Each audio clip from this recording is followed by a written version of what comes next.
It's our creation myth, our creation story.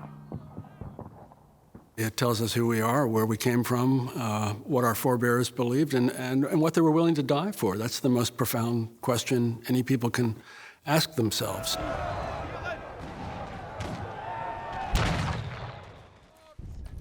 One of the best parts of my job is to figure out who the historians are who have spent their lives studying this subject. Who is a scholar of this period in the war? Who's a writer about this conflict, this battle? We take that story of the American Revolutionary War and we infuse it with interpretations of those moments with leading scholars on the subject. We have about 24 of them. Many of them are on camera, and they hold our feet to the fire the whole time. They want to get it right too. This inability to really figure out who is the enemy here is a problem. They're marching through the countryside and they don't know this farm. Are these loyalists? Are there rebels in there? Are they gonna shoot at us out of the window? Which does happen. Who do you trust? We spend a lot of time thinking about those people and going to meet them and get to know them.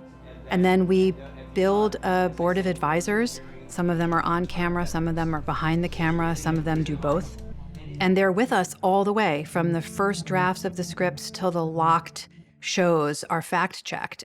There's not a objective truth, but there's lots of different ways to see this. And so what you want to do is employ as many different scholars and writers who know about things, military folks, people who understand the Native American dimension. What you do is you aggregate a number of people, not saying that one particular philosophy of history is right or one particular view of history is the only way to see it.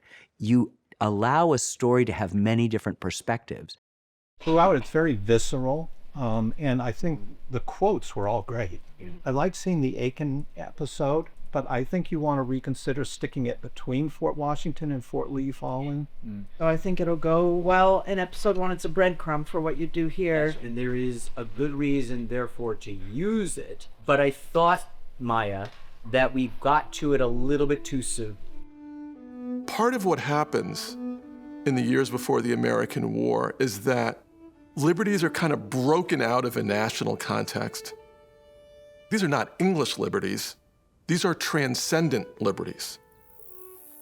These are liberties that all individuals have by the nature of being human. One of the reasons that I love making films for public television is that the films live on in the classroom. PBS reaches every classroom in the country, and we're privileged to meet a lot of those history and social studies and English classrooms. To see somebody light up with the fact that history gives you a kind of sense of you've just taken a very powerful vitamin, and it gives you a perspective on this moment. Film is a powerful teaching tool, and I think every school kid in America, every high school kid, every college kid, every person who watches the film can hopefully find something in this history that relates to them.